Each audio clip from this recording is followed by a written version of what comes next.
Conociendo a Jesús, anunciando el Evangelio de Dios hasta lo último de la tierra, instruyendo a su pueblo en la sana doctrina y el conocimiento del Hijo de Dios. Lucas, capítulo número 3 y versículo número 1.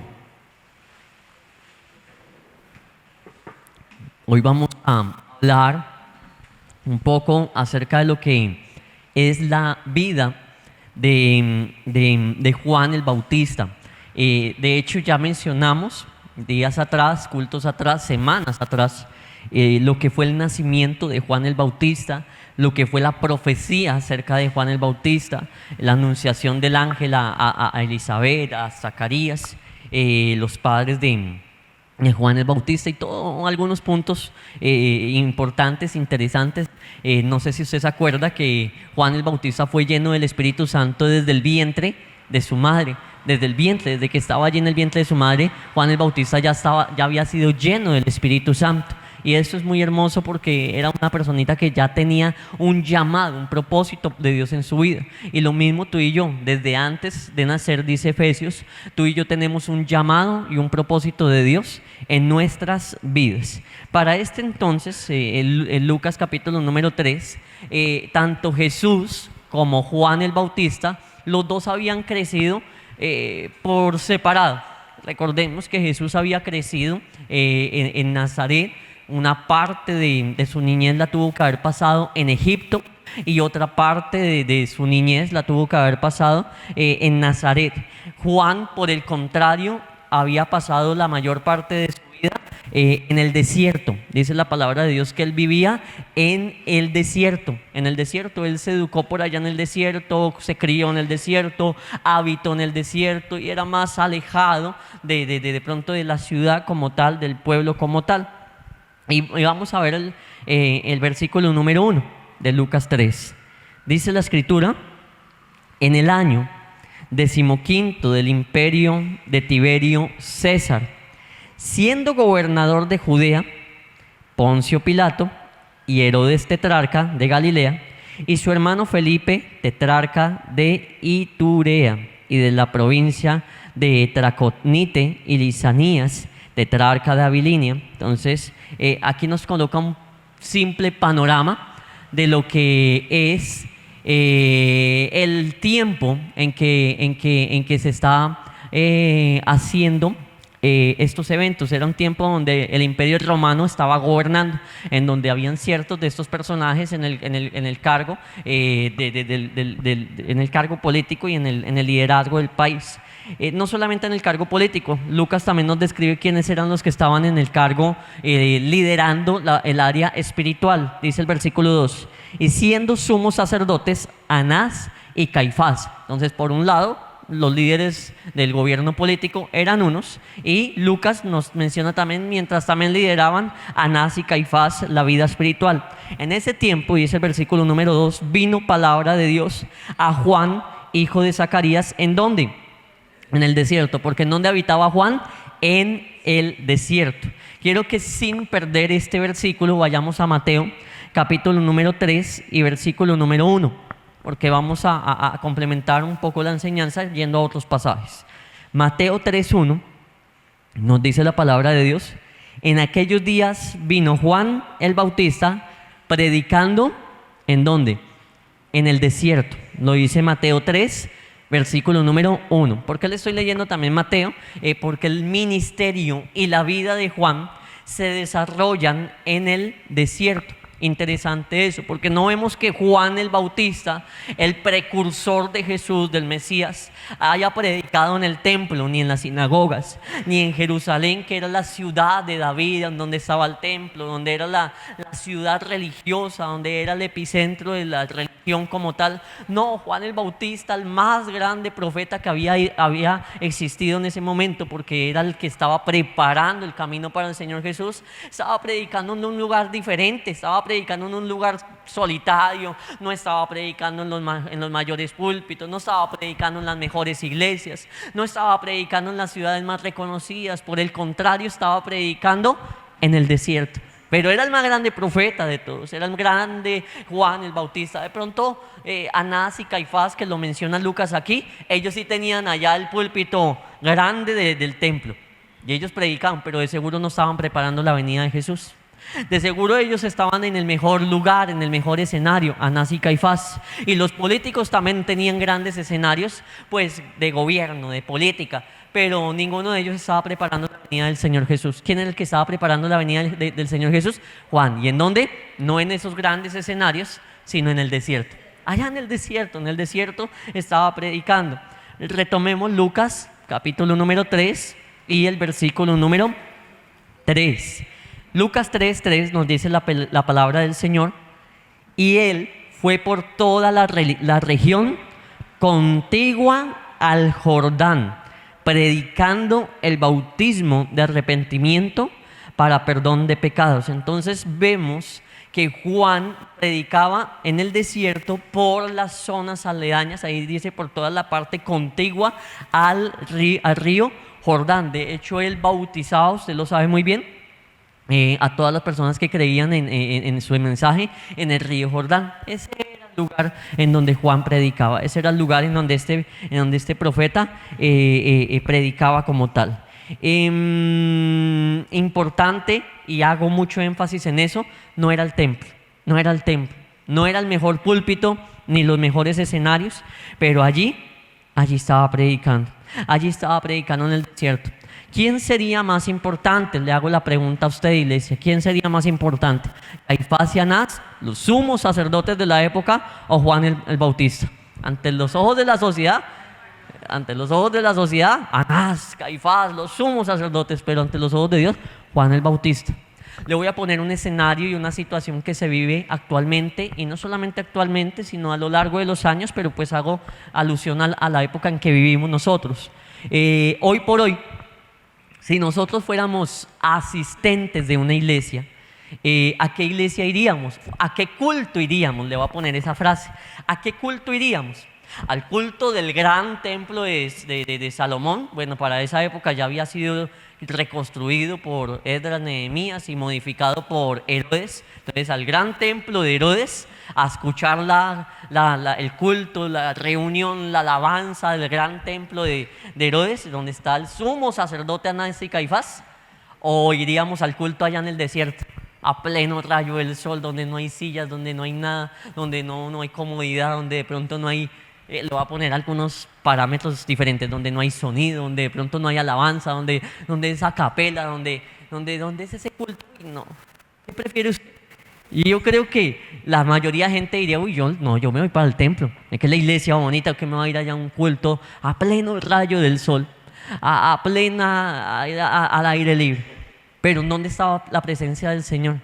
Allá en el desierto. Y en el templo muy seguramente no estaba, porque el templo estaba corrupto por los sacerdotes. Los sacerdotes estaban dañados, contaminados, sucios por el imperio romano. Estaban allí los fariseos, los saduceos, los escribas, todas estas grupos de personas que no hacían la voluntad de Dios. Y entonces muchas veces la gente se deja llevar porque es que ahí este templo tiene una pantalla enorme, y una persona un día vino a este lugar diciendo: yo vengo a mirar la iglesia, es que la iglesia de por allí tiene una pantalla grande, y yo vengo a mirar a ver aquí cómo son las cosas y eso. Pero no buscaba la presencia del Señor, lo que buscaba era el escenario como tal. Y si es por pantalla grande, en los bares y discotecas a veces tienen pantallas más grandes que en las iglesias. Entonces nosotros no podemos guiarnos por ese tipo de cosas. No, es que aquí tienen aire acondicionado, allí de pronto tienen ventiladores, es que allí tienen sillas acolchonadas, tal vez allí tienen sillas plásticas o butacos de madera. Y a lo largo de la historia usted va a ver que nunca ha sido importante el lugar como tal, sino la presencia del Señor. Habían personas en muchos países comunistas, y las personas que decidían creer en el Señor debían de reunirse, congregarse en lugares muy escondidos. Incluso hay la historia de ciertos lugares en donde hacían cultos debajo de las alcantarillas. Imagínense esa escena tan terrible, que destapaban la alcantarilla, bajaban allá, muy seguramente con velas, linternas, y la rata, los roedores pasando por ahí, el mal olor y todo, pero era el único lugar en donde podían tal vez reunirse sin que el gobierno y los policías y demás les persiguieran o se dieran de cuenta, porque igual les iban a perseguir, pero no se daban de cuenta, no sospechaban que este grupo de cristianos habían decidido, así fueran una alcantarilla, pero reunirse para buscar del Señor.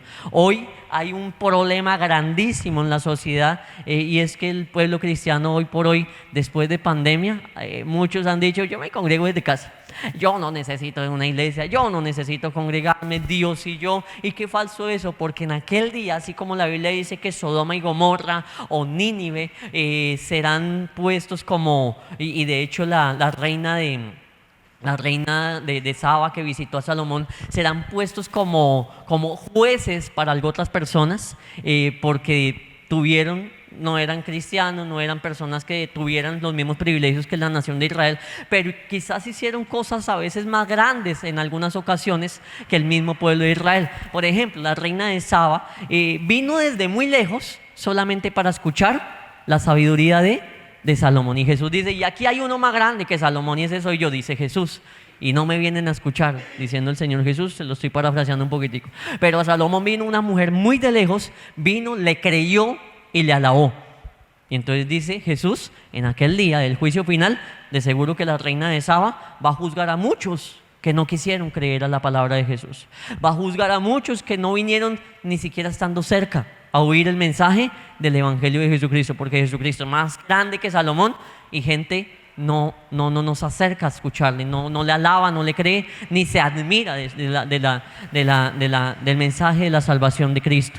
Ahora, Nínive, una ciudad que no eran cristianos, no eran la nación de Israel, por el contrario eran pecadores, pero les llegó el mensaje de arrepentimiento: arrepéntanse, si no Dios los va a destruir. ¿Y qué hicieron ellos? Se metieron en un ayuno, buscaron del Señor, se arrepintieron y Dios les perdonó. Pero ¿cuántas veces Dios le ha hablado al pueblo: arrepiéntase? Y el pueblo necio, y no se arrepiente. Ahí donde Dios dice: los de Nínive también serán los que juzguen a mucha gente, porque ellos tendrán el valor moral y ético, sobre todo moral, de decir: nosotros que no éramos hijos de Dios, escuchamos y le hicimos caso a Dios, y ustedes que eran los hijos de Dios y escucharon y no hicieron nada. Entonces ahí es donde viene el juicio.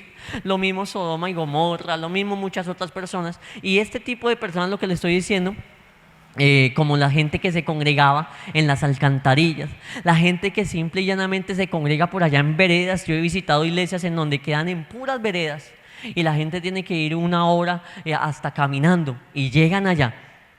Imagínense que esa personita va a juzgar a muchos que teniendo la iglesia a 5 minutos no vienen. Que gente que de pronto tiene la facilidad, le es más asequible el congregarse, le es más asequible el buscar a Dios, y no lo hace. Y otra gente que de pronto le cuesta más, lo hace. Gente que fueron mártires del Evangelio van a juzgar a muchos que no fueron capaces de predicar nunca la palabra de Dios en lugares en donde no había persecución, pero otra gente dio su misma vida para predicar la palabra de Dios.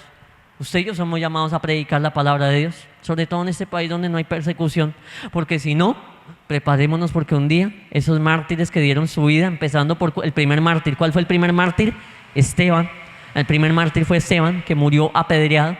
Desde esa gente va a ser juez de nosotros si nosotros no predicamos la palabra de Dios, porque van a decir: nosotros predicamos aún poniendo en peligro nuestra propia vida, y aún muchos de nosotros dimos nuestra propia vida por causa de la predicación del Evangelio. Y ustedes que podían predicar y no lo hicieron, ¿cómo cree que Dios ve eso?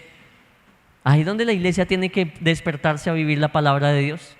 Ahí es donde la iglesia debe despertarse a aplicar todo esto. Entonces vemos, y retomando el tema de hoy, aunque esto no es que sea otro tema, todo esto hace parte del tema de hoy, pero retomando más bien el relato de Juan. Juan no estaba en los mejores púlpitos, Juan no estaba en las mejores iglesias predicando, Juan estaba en el desierto, pero aún así ahí estaba la presencia del Señor. Nosotros no podemos guiarnos por lo material, físico, humano, ni mucho menos las emociones. Tenemos que ser espirituales, tener los sentidos del espíritu abiertos y dejarnos guiar por la presencia de Dios. Pese a que Juan estaba en el desierto, quiero que lea Marcos capítulo 1 y versículo 5. No vaya a perder Lucas porque ese es el pasaje central de hoy. Pero vayamos a Marcos 1:5.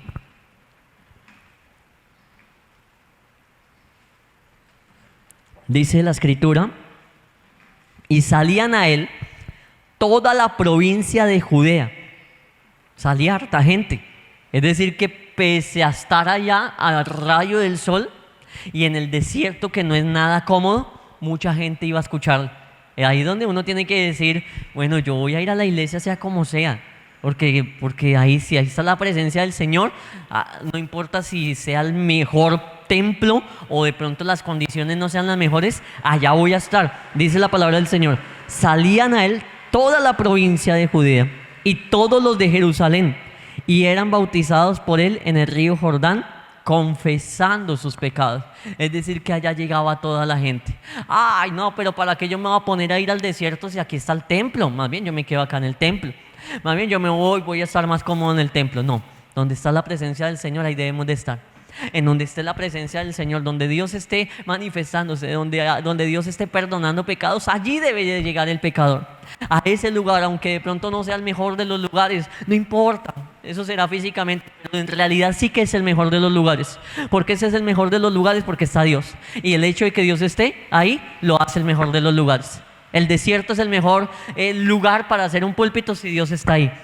Y no sé si me lo logra entender, pero el desierto, aún pese a estar al rayo del sol, con viento, llegaban los vientos, levantaban toda la arena, caía los ojos, tenían que cubrirse. Yo no sé si usted ha visto esas películas en donde, por ejemplo, la película La Momia, que se tenían que cubrir y todo cuando viene ese viento y le cae toda la arena a la cara, a los ojos, una cosa, la otra.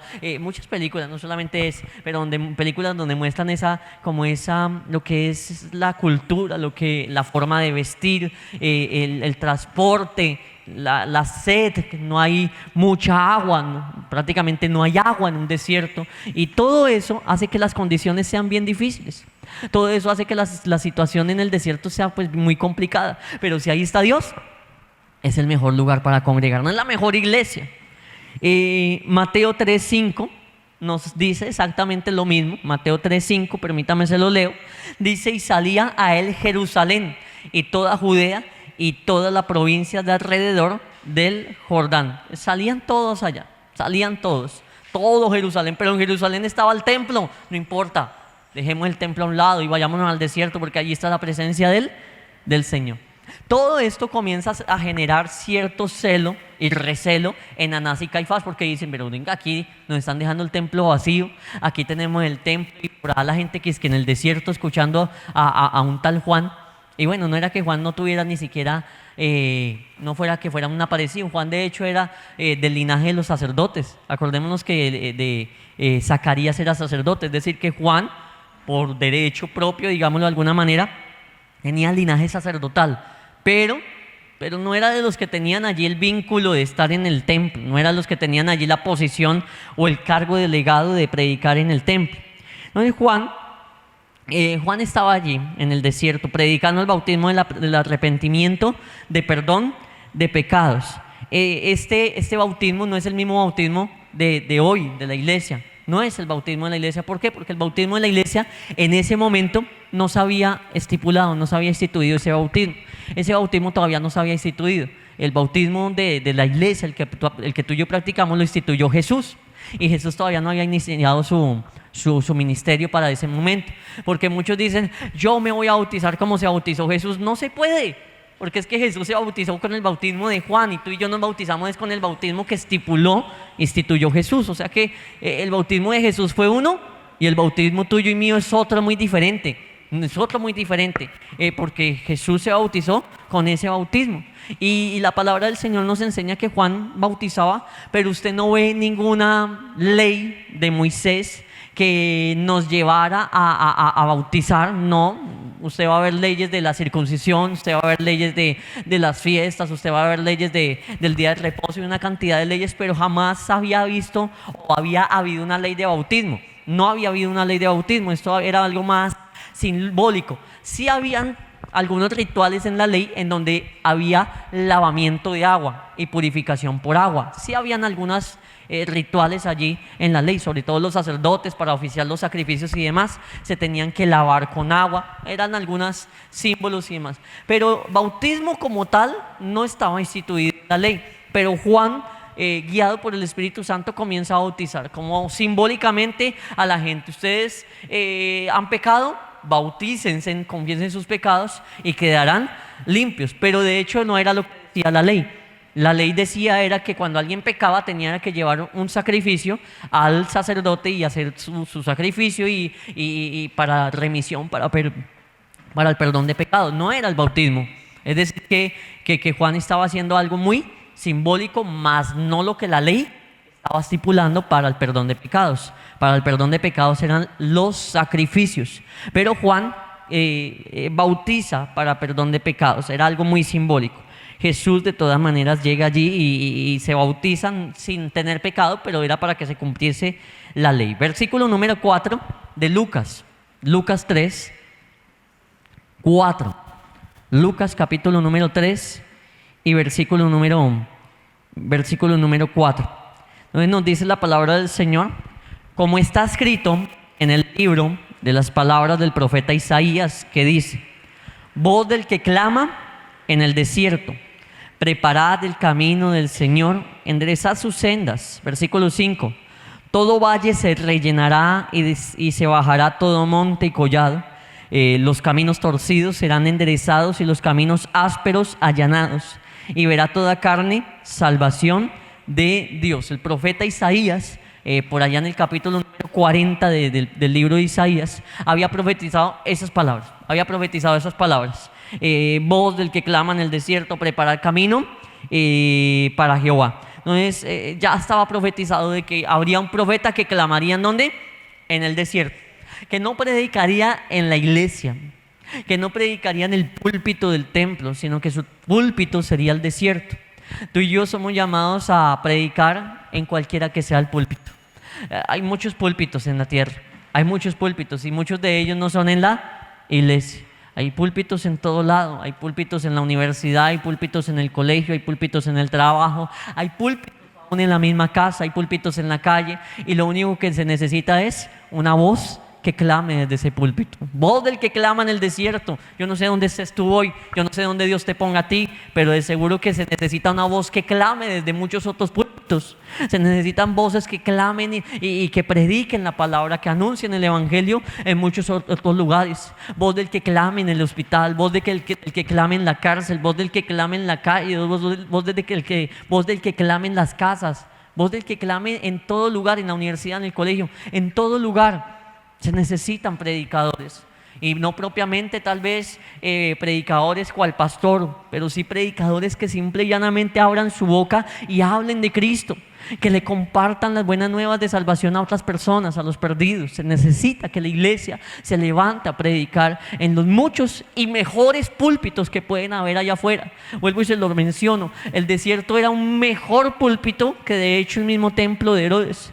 Habrá muchos mejores púlpitos que el mismo púlpito de la iglesia, y pareciese irónico y lógico, porque uno diría, la iglesia es la iglesia. Sí, la iglesia es la iglesia, pero habrán otros escenarios en donde haya necesidad. Tal vez hoy todos los que estamos acá en la iglesia, es posible que seamos ya creyentes. Tal vez hayan algunas personitas nuevas que visitan a cada reunión o algunas reuniones, pero allá afuera se hace un mejor púlpito porque hay mayor necesidad, se hace un mayor púlpito porque hay más hambre, más sed de Dios.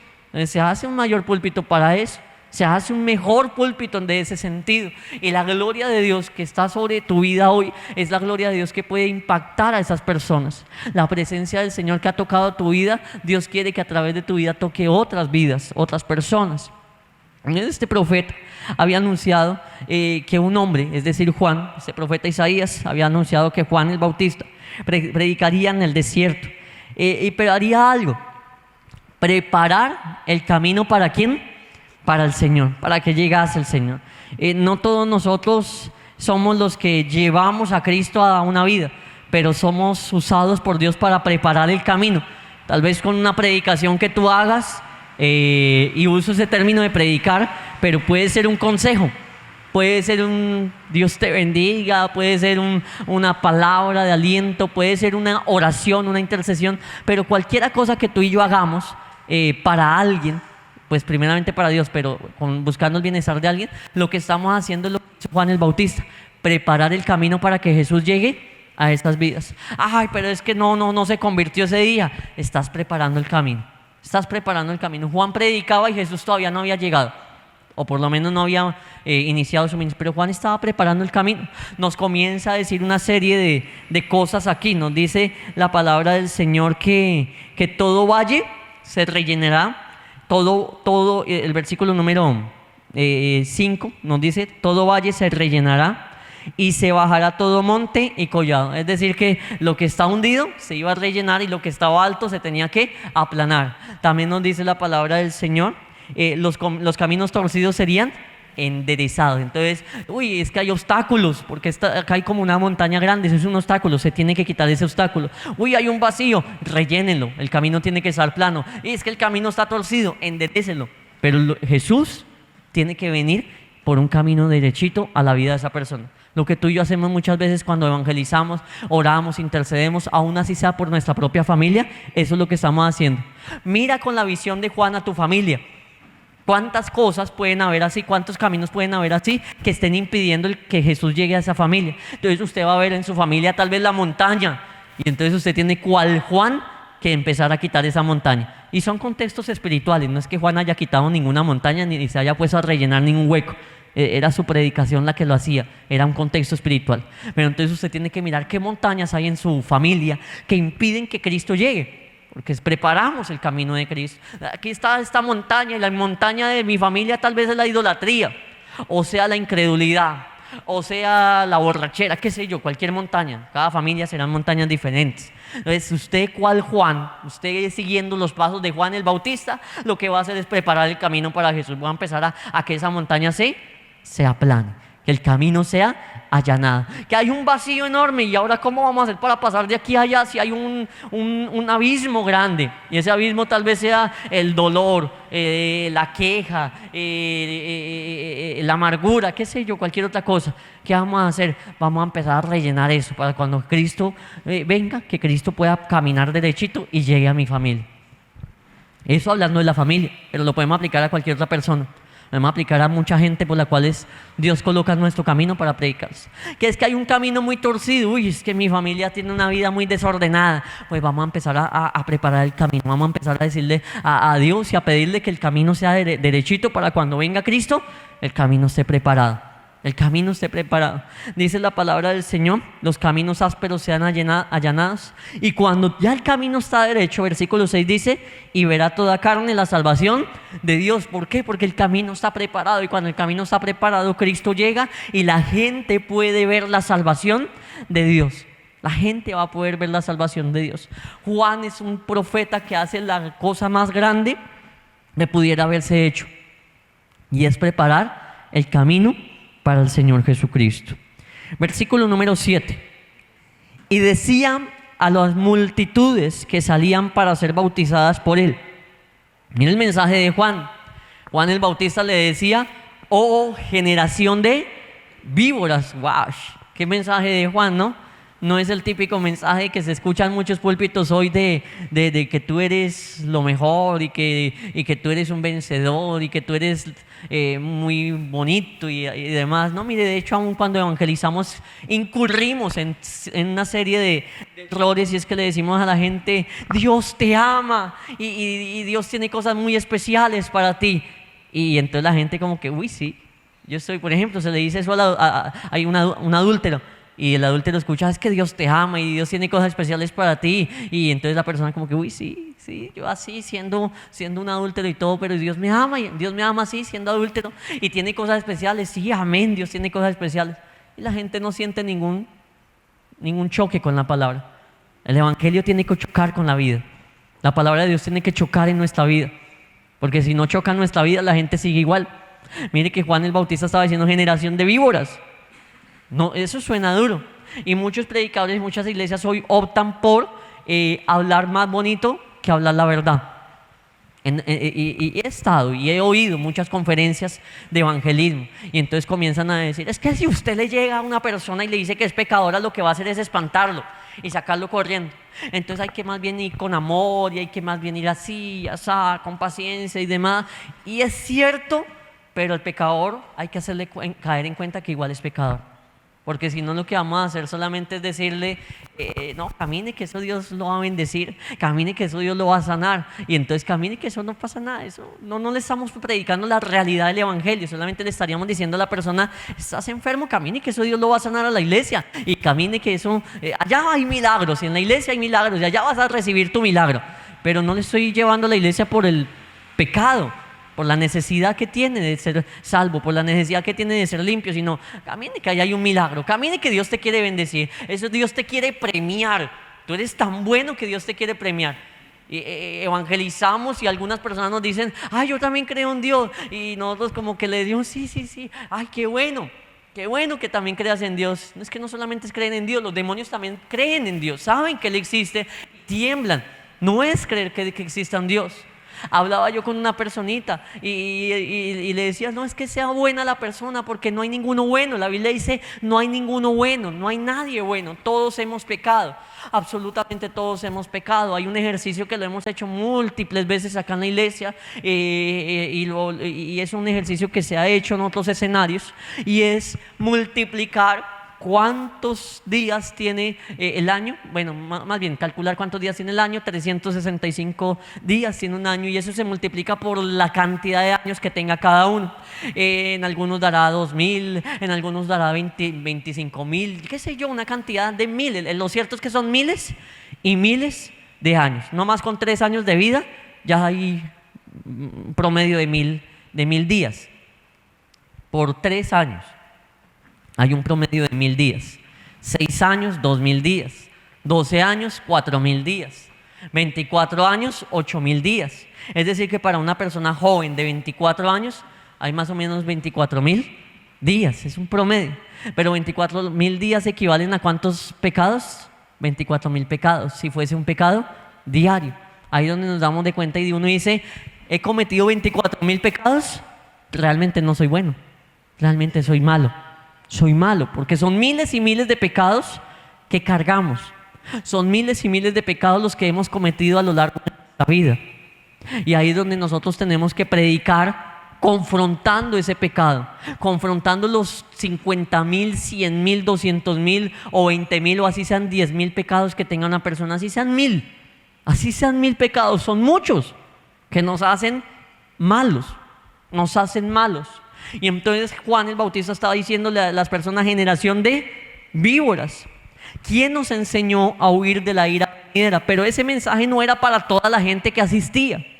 Ese mensaje no era para absolutamente toda la gente que estaba asistiendo. Quiero que empecemos a glosar un poquitico eso, pero antes de eso quiero decirle que el mensaje de Jesús fue muy similar al de Juan el Bautista. Jesús no vino diciendo no, es que los amo, es que los adoro, es que quiero, mejor dicho, lo mejor para ustedes. Jesús, el mensaje de Jesús, si usted se pone a analizar todas las enseñanzas de Jesús, Jesús habló más del infierno que del cielo. ¿Sabía eso? Jesús habla más del infierno que del cielo. Jesús habla más del infierno que del cielo. Hay muchas iglesias que hablan más de las bendiciones que de las maldiciones, pero Jesús habló más del infierno que del cielo. Jesús es aquel que nos dice que por allá en sus evangelios y describe el infierno como el lugar donde el gusano no muere, el gusano de la conciencia no muere, no se apaga. Jesús describe el infierno como un lugar de las tinieblas de afuera en sus parábolas, el lugar allá, las tinieblas de afuera. Jesús habla del infierno como aquel horno de fuego. Jesús habla del infierno como que allí será el lloro y el crujir de dientes. Estoy solamente enlistando, porque si nos ponemos a leer cada uno de estos versículos no nos va a alcanzar el culto para leerlos. Pero le estoy enlistando algunas de las cosas que Jesús habla del infierno. Allá será el llanto y el crujir de dientes. sufrirán la pena eterna, serán excluidos de la presencia del Señor. Jesús describe el infierno como un lugar donde serán atormentados día y noche por los siglos de los siglos. Jesús describe muchas características del infierno. Jesús habla más del infierno que del mismo cielo. Y es algo un poquito que nos debe dejar a nosotros un mensaje de reflexión. ¿Por qué? Porque se nos advierte más de aquel lugar terrible, feo, de condenación y de juicio, de castigo eterno, que de la bendición de llegar al cielo. Porque Jesús habla y enfatiza más su mensaje en ello. Mateo 3:7. Quiero que vayamos a Mateo 3:7. Porque este mensaje no propiamente era para toda la gente. Juan el Bautista estaba dirigiendo este mensaje a ciertas personas de la gente que se reunía allí. Mateo 3:7 dice la palabra de Dios: al ver él que muchos de los fariseos, ahí lo dice, fariseos, y de los saduceos venían a su bautismo, les decía: generación de víboras, ¿quién os enseñó a huir de la ira venidera? Entonces, Mateo nos aclara a qué público específico Juan le estaba diciendo esas palabras. Lucas solamente nos dice, mucha gente venía y Juan les decía generación de víboras, y entonces uno se imagina el escenario de que a toda persona le estaba diciendo Juan, generación de víbora, generación de víbora, generación de víbora, pero no era así. Mateo nos aclara y nos complementa que a quienes les decía generación de víboras eran los fariseos y a los saduceos, aquellas personas que conocían la palabra de Dios, estaban con la responsabilidad de enseñar la palabra de Dios, pero usted sabe que no la vivían. Estaban muertos, estaban muertos en su interior. Eran sepulcros blanqueados. Y ahí el versículo número 8 hace un comentario importante en Mateo 3:8. Haced pues frutos dignos de arrepentimiento. Entonces, a ellos en especial se les dice eso. Ahora, analizando un poquitico esto de generación de víboras, ¿quién es la víbora en la historia? Bueno, le voy a cambiar el término. ¿La víbora qué es? Es una serpiente. Es una clase de serpiente. ¿Quién es la serpiente en la historia? Satanás. Apocalipsis 12:9, para que lo leamos. Dice la palabra de Dios: y fue lanzado fuera el gran dragón, la serpiente antigua, que se llama Diablo y Satanás, el cual engaña al mundo entero, y fue arrojado a la tierra y sus ángeles fueron arrojados con él. La serpiente antigua, también llamada Satanás, es ese diablo, es Satanás. ¿Qué le estaba diciendo Juan a los fariseos, saduceos? ¿Qué es lo que le estaba diciendo? Ustedes son víboras, ustedes son serpientes, ustedes son diablos, ustedes son hijos del diablo. Ese era el mensaje de Juan. Porque la generación de víboras suena como, bueno, una generación de víboras, pero ¿qué significa eso? Que eran una generación que eran hijos del diablo. Porque la víbora era Satanás, la serpiente era Satanás. Y Juan lo que le está diciendo: ustedes son una generación que son hijos del diablo. Ustedes son una generación que no son hijos de Dios. Ustedes pueden que tengan cargos en el templo. Ustedes pueden que sean los sumos sacerdotes. Ustedes pueden que sean los que ofician los sacrificios. Pueden ser los escribas, que valga la redundancia, escriben la Biblia, la transcriben las leyes, las profecías. Ustedes pueden ser los que tengan la vestimenta sacerdotal y todo lo que quieran, pero en realidad ustedes son una generación que son hijos del diablo. Ese es el mensaje de Juan el Bautista a este grupo de personas. Pero ellos venían a escuchar su mensaje y supuestamente al bautismo, pero ellos no venían con una actitud de arrepentimiento, venían a mirar qué era lo que pasaba, con celo, con envidia, con mirar por dónde se podían meter para hacerle el quiebre a Juan el Bautista. Y Juan les dice: ustedes son hijos del diablo, ustedes no se quieren arrepentir. ¿Y cuánto no habrá ahí por allí que es un hijo del diablo? Y que usted y yo no podemos estar diciéndole: ay, qué bendición, sí, tú eres un hijo de Dios. No, Juan le decía las cosas claramente. El apóstol Juan, que hoy estamos hablando de Juan el Bautista, pero el apóstol Juan, lo que es Pedro, lo que es el apóstol Pablo, tres de los principales apóstoles, usted ve en las epístolas de ellos, que ellos también claramente y sin tapujos le dicen a la gente: el que practica el pecado no es de Dios, es del diablo. Y así de claro. Lo dicen, lo predican de esa manera. Y si esto hace, no es un hijo de Dios. Y en esto se conoce si son hijos de Dios o hijos de las tinieblas. y si no tiene amor por el hermano, entonces no es un hijo de Dios. Y en esto se conoce, porque es el mensaje de Dios desde el principio, que os améis unos a otros. Y el mensaje de los apóstoles fue muy contundente: o eres un hijo de Dios o eres un hijo del diablo. Y el mensaje era claro y el mensaje era contundente. Hoy por hoy es que los púlpitos están llenos de suavidad, de amor, de cariño, de solo amor y de solo comprensión y tolerancia. ¿Por qué? Porque como hay tanta iglesia, entonces que quizás si se le habla un poquito fuerte a una persona, entonces se va de la iglesia. Porque quizás si se le llega a exhortar a una persona, entonces se va a cambiar de iglesia, y lo que queremos es que la iglesia crezca y hay que tenerle paciencia. Y por supuesto que hay que tener paciencia. La misma Biblia nos habla de tener paciencia con todos, pero entonces por lo general usted va a encontrar muchos púlpitos donde se les haga lo que hacían los fariseos, donde mejor dicho solamente se les mantenga engañados, donde no se les lleve a Cristo, donde no se les prepare el camino a Cristo, sino que más bien los tengan ahí ciegos, guías de ciegos. Es lo que nos dice la palabra de Dios. Versículo número 8 de Lucas capítulo 3 y versículo número 8: haced pues frutos dignos de arrepentimiento, y no comencéis a decir dentro de vosotros mismos: tenemos a Abraham por padre, porque os digo que Dios puede levantar hijos de Abraham aún de estas piedras. Entonces, mensaje de Juan a esta gente es: ustedes son hijos del diablo, arrepiéntanse y demuestren su arrepentimiento.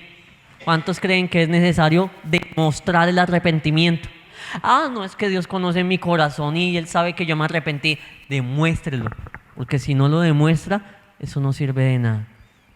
Hechos capítulo 26 y versículo número 20 nos dice la palabra de Dios. Lucas, aquí hablándolo, dice, porque Lucas también es el que escribe Hechos, y dice: sino que anuncié primeramente a los que están en Damasco y Jerusalén, por toda la tierra de Judea, y a los gentiles, que se arrepintiesen y se convirtiesen a Dios. Entonces ahí vemos esa predicación: conviértase y arrepiéntase a Dios, o arrepiéntase y conviértase a Dios, haciendo, ahí dice el versículo, haciendo ¿qué? Obras dignas de arrepentimiento. ¿Cómo se demuestra el arrepentimiento? Haciendo obras dignas de arrepentimiento. Ahí la Biblia dice, ahí no, pero la Biblia dice: el que robaba, no robe más. El borracho, pues ya no se emborrache más. El que iba donde los brujos, deje eso a un ladito, ya no vuelva a practicar brujería. El adúltero, séale fiel a su esposa. Y tiene que haber un cambio en nuestra vida. El mentiroso, ya no mienta más. El desobediente, sea obediente. Cualquier tipo de cosa que tú y yo hayamos practicado en el pasado, la Biblia nos dice: cambie, haga obras dignas de arrepentimiento. Ese es el mensaje de Juan el Bautista. Hijos del diablo, arrepiéntanse y demuestren su arrepentimiento. Cambien en realidad. No muestren una fachada de una máscara de cristianismo, cuando no es así.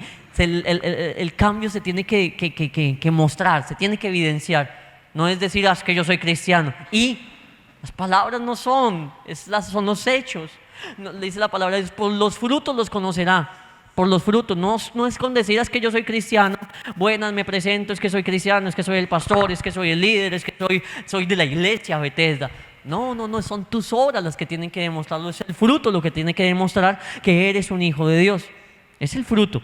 Es que tú ames. La Biblia dice: porque en esto conocerán que sois mis discípulos, que os améis unos a otros, por el fruto nos conocerán. Es que cuando la gente ve en ti, es que usted tiene algo raro. ¿Qué es? Es que usted no hace esto, usted no hace aquello, usted se porta bien, usted no lo encontramos diciendo mentiras, usted no lo encontramos diciendo groserías, usted vemos que es diferente. Es que usted es cristiano, ¿qué? No tuvo que decir cristiano, la gente se dio de cuenta. El testimonio, la gente tiene que notar que tú eres cristiano, pero hay gente que no se le nota ni por detrás, ni por delante, ni por los lados, ni el perfil, nada. No se le nota, pese a estar asistiendo a la iglesia. Y tú y yo somos luz en medio de las tinieblas. Tiene que notarse. Somos llamados a que se note. ¿Y qué si no se nota? Bueno, un día le daremos cuentas a Dios. Gloria a Dios porque se nos nota. Y es que aquí en la iglesia todos somos luz, pues aquí pues todos brillan y ya. Pero allá afuera es donde se nota. Si brilla o no brilla cada uno. Si brillamos o no brillamos cada uno individualmente. Porque aquí todos luz, en medio de mucha luz, todos brillamos. Pero allá afuera es donde cada uno se va a ver si tiene o no tiene luz. Ponga 10 bombillos y la verdad que en esa gran cantidad de luz, pues va a haber luz y ya. Entre las 10 luces se opaca, se difumina absolutamente todas las luces. Pero ponga un bombillito solito en la luz y se va a dar de cuenta si sí prende o no prende. Si solito sirve o no sirve. Si realmente brilla o no brilla. ¿Qué tanto brilla? Todos reunidos, una cantidad, 100 bombillos juntos. La luz va a ser fuerte. 100 bombillos juntos. Ponga ahí 100 rosetas, 100 bombillos juntos. Va a brillar harto. Pero ponga un solo bombillito aparte y mire qué tanto brilla solamente ese bombillito. Y la verdad que de pronto no va a ser lo que parece ser si están todos juntos. Porque la iglesia toda puede brillar muy hermosamente, pero hay que ponernos aparte a ver qué tanto está brillando la luz de Dios en cada uno de nosotros. Qué tanto ilumina Dios en tu vida. Qué tanto brilla el amor de Dios en tu vida. Eso hay que evaluarlo y buscarlo. Señor, yo quiero que tu gloria brille. Señor, yo quiero que haya que crecer en el fruto de tu espíritu. Lucas 3:9. Dice la palabra de Dios, otra advertencia de Juan a los fariseos, saduceos, escribas y demás. Dice, y ya también el hacha está puesta a la raíz de los árboles. Por tanto, todo árbol que no da buen fruto, ¿qué pasa? Se corta y se echa ¿en dónde? En el fuego. Mateo también nos dice exactamente lo mismo. La Biblia nos habla de ese mismo evento varias veces y ese es el mensaje de Juan. Si usted no se arrepiente, el hacha está puesta, no aquí, no a la mitad del tronco, no por allá en los pies, no en el cuello, no. ¿Dónde está? En la raíz. Porque cuando un árbol se corta de raíz, ya deja de crecer. Cuando el árbol se corta a veces de la mitad o de las ramas, lo que hace antes es prender más, le sale más, mejora, crece más, le salen más ramas. Se le corta una rama y de esas ramas salen 5 más, florece más, robustece más. ¿Y qué pasaría si eso se le hiciera a un pecador por ahí por un ladito? No, se volvió más pecador. La Biblia dice, no, de la raíz. De la raíz. En la raíz está la ahí puesta. Todavía no se le ha dado, pero ahí está, como advertencia. Si no se arrepiente, si no muestra frutos dignos, el hacha lo que hace es, lo corta. Pero el agravante de eso no es que lo corte. El agravante de eso es que esa madera después es echada ¿a dónde? Al fuego. ¿Y cuál es el fuego en la Biblia? El infierno. Y más precisamente, el lago que arde con fuego y azufre. Ese es el fuego. Un fuego eterno. Un fuego perpetuo.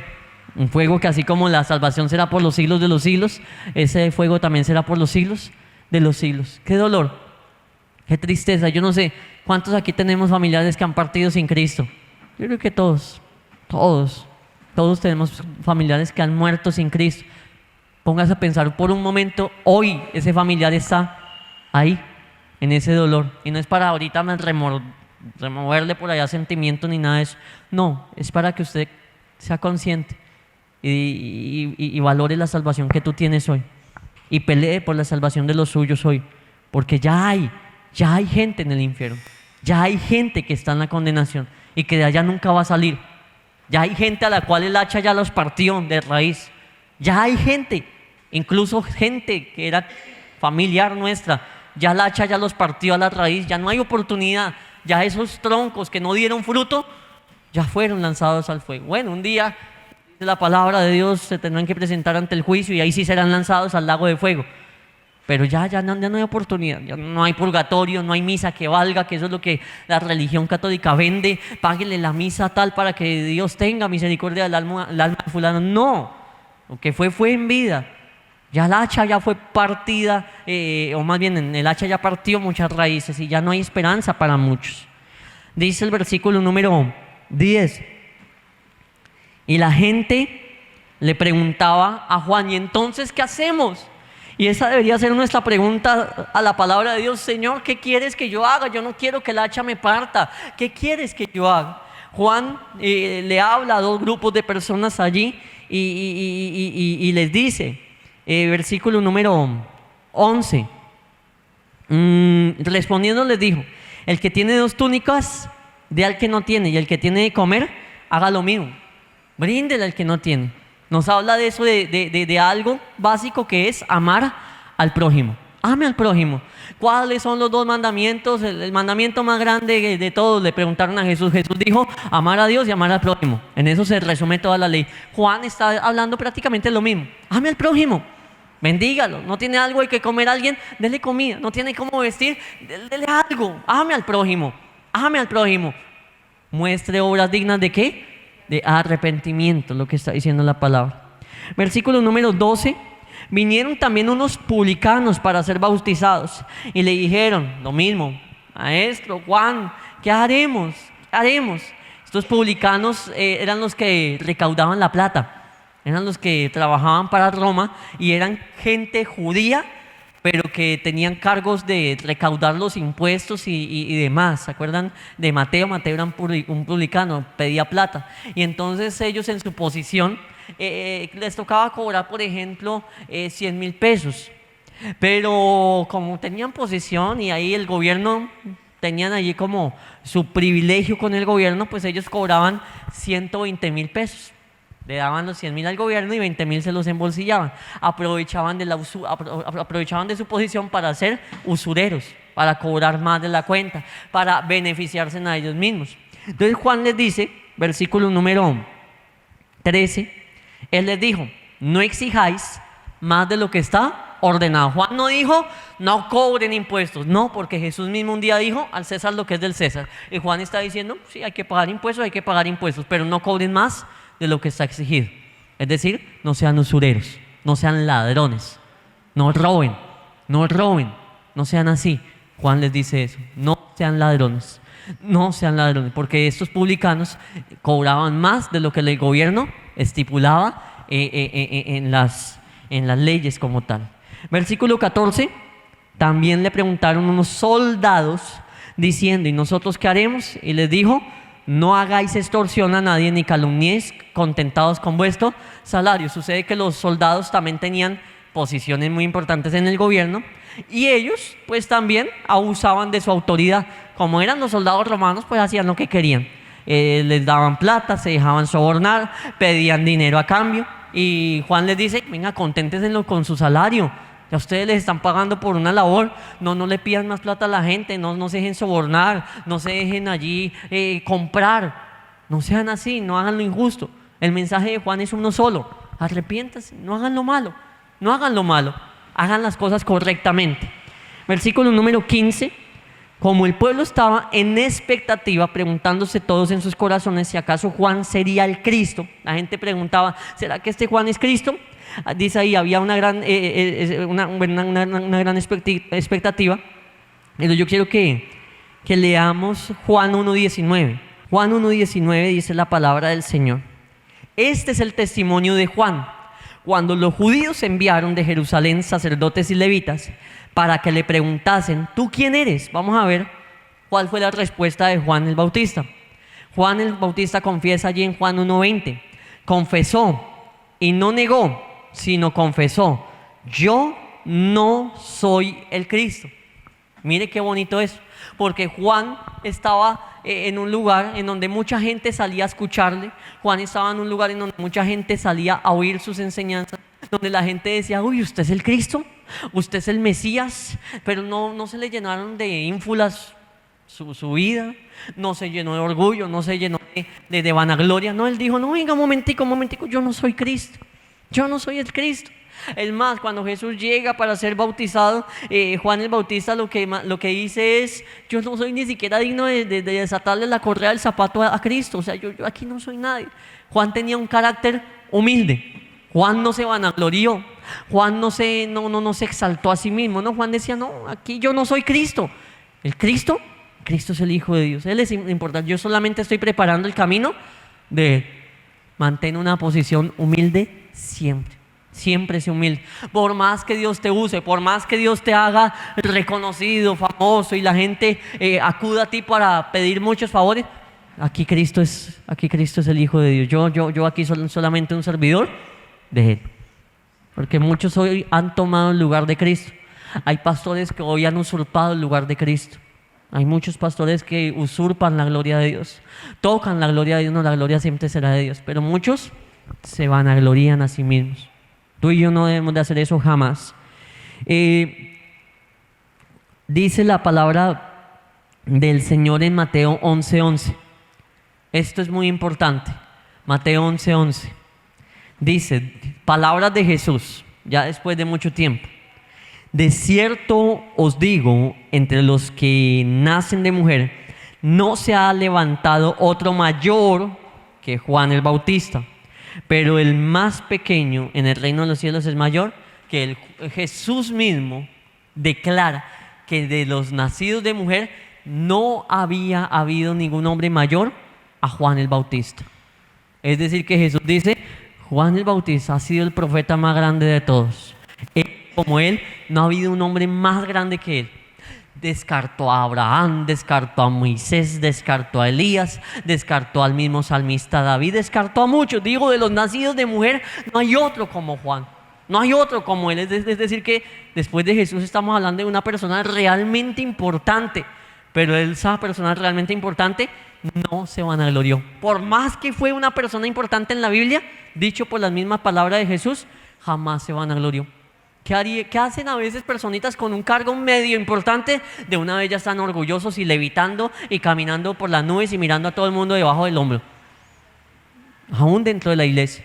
Y Juan el Bautista, siendo una persona tan importante, jamás se vanaglorió. Nos enseña a ser humildes, iglesia.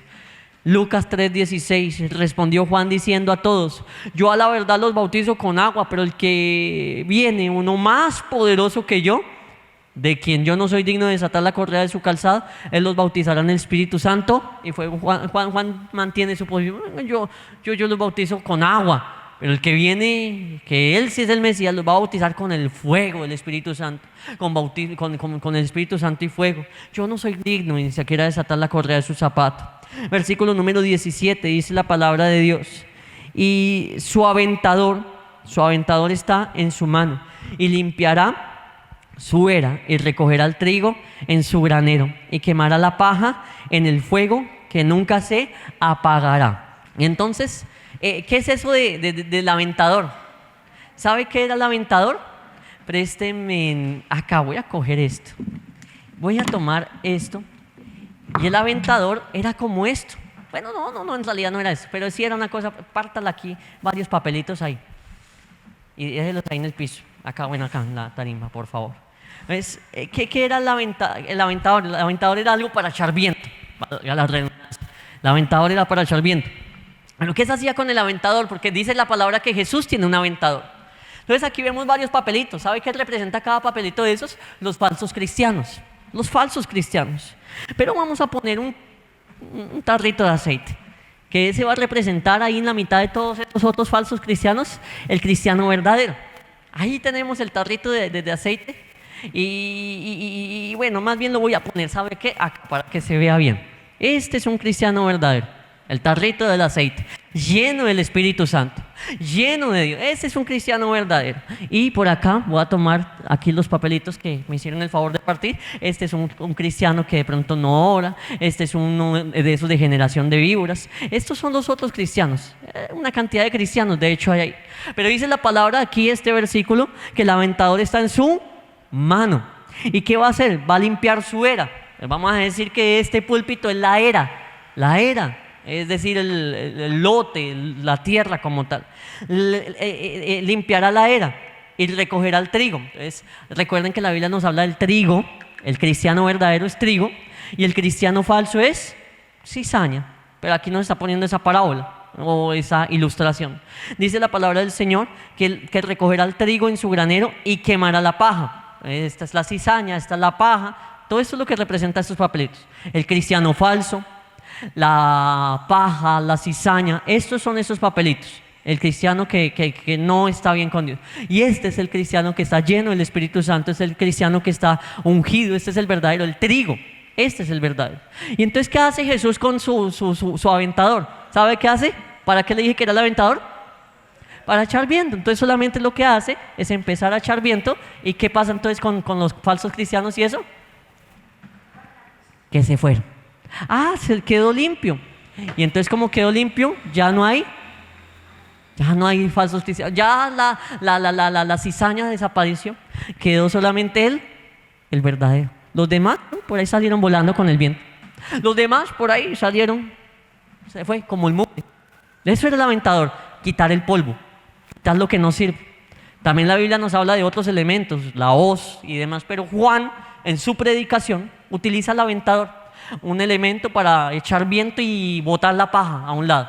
Y la paja, como era más liviana y seca, pues, se iba con el viento y quedaba el trigo que sí tenía la semilla dentro, ese sí tenía más peso, ese sí no iba a ser elevado con el viento, ese sí no, la paja se iba volando con el viento, el trigo no, el trigo quedaba ahí. Es lo que pasa con el verdadero cristiano, que Jesús con su viento los saca a volar los que no son, pero queda el que sí es. Eso es terrible, eso debe de impactar nuestra vida, porque un día eso va a pasar, aún dentro de la iglesia, o es más, dentro de la iglesia, porque se está hablando de los que profesan la fe, se está hablando de los creyentes, pero el verdadero y el falso, el trigo y la cizaña, el trigo y la paja. Y entonces Jesús, eso es lo que va a hacer, y ese es el mensaje de Juan. Juan está diciendo, ese que es mayor que yo, va a venir, va a bautizar con Espíritu Santo y fuego, pero aparte de eso, aparte de traer bendiciones, va a limpiar su era de los que son y de los que no son. Versículo número 18. Con estas y otras muchas exhortaciones anunciaba las buenas nuevas al pueblo. Versículo 19. Entonces Herodes, el tetrarca, siendo reprendido por Juan a causa de Herodías, mujer de Felipe, su hermano, y de todas las maldades que Herodes había hecho, sobre todas ellas añadió además esta: encerró a Juan en la cárcel. ¿Qué pasó con ese gran predicador que predicaba, valga la redundancia, la verdad? ¿Qué pasó con él? ¿Dónde terminó? En la cárcel, en la cárcel, en la cárcel terminó. ¿Pero por qué? Porque un buen día se exhortó a Herodes, exhortó a una persona que había tomado la mujer de su sobrino y bueno, no había tomado una mujer que no era su mujer, estaba en inmoralidad sexual, y le molestó, le incomodó al gran Herodes que Juan el Bautista lo exhortara por su inmoralidad sexual. Y entonces él, con su poder político y demás, lo coge y lo mete ¿a dónde? A la cárcel. Y entonces ¿dónde está Dios? Dirían muchos. Y entonces, ¿de qué sirve uno ayunar, servir y ir a la iglesia? Y mire dónde terminé, en la cárcel. Mire, ¿dónde está Dios en esos momentos? Resulta que cuando usted y yo leemos la palabra del Señor, vemos que eso hace parte de ser cristiano. Pero a veces como que lo que llega es esto, una cárcel. A veces como que lo que llega es la tribulación y ese tipo de situaciones que no, si bien es cierto, no son permanentes, y no es para que el cristiano se conforme. En la vida hay que pasar esos momentos de tribulación, pero en el cielo hay galardones impresionantes para el pueblo de Dios, para aquellos que hicieron la voluntad de Dios y aquellos que no hicieron la voluntad de Dios. Hoy vemos la historia de Juan, un hombre que nos da un ejemplo de vida a seguir, un ejemplo de vida a seguir, un hombre justo, un hombre que predicó la palabra tal como es, un hombre que preparó el camino del Señor, un hombre que no le temía a las persecuciones, sino que a costa de todo permaneció fiel al Señor. Pongámonos en pie, vamos a orar, por favor. Conociendo a Jesús, anunciando el Evangelio de Dios hasta lo último de la tierra, instruyendo a su pueblo en la sana doctrina y el conocimiento del Hijo de Dios.